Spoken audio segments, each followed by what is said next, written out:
خود منافقت زمانه ده عزیزان منافقت زمانه ده دا سیده منافقت مخ ته تللی دی زه پرون کراچي ته ولاړم مخصن یو پروګرام یو واده و هغه لره ولاړم سهار وختي بیرته رالم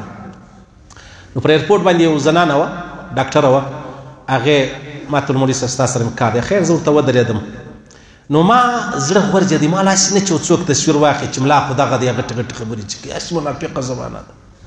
بیا به زه څه چم کوم بیا به زه خلکو ته څنګه سر ورخلاصوم صحیح دا اوس کې موږ هغه دوبۍ له تللي وو نو زه عام طور لنګوټه تړم بیا چې په کمره کې یم بیا کور کې یم خولۍ په سر کوم بیا چې یو ځای ناست یم بیا خولۍ م نه په سر کوم کور کې سړی ناست لږ سر ناست دی زما درې تصویرونه چا جوړ کړي وو یو د لنګوټې هغه ول دا چې کله دوبۍ ته رسېدي لنګوټه یې تړلې بیا ګوره په هغه ځای کې دغه دی خالي خولۍ په سر ده په دا بل ځای کې خولۍ هم نه ده په سر دا د دوی خباثت دی منافقت دی مال دی پسې ګرځېدی چې مولوي صاحب یو ځای بیا په پتلون کې موږ ووینو دا ارمان دې نه پوره کېږي زه دا خپل ژوند زه آزاد ژوند غواړم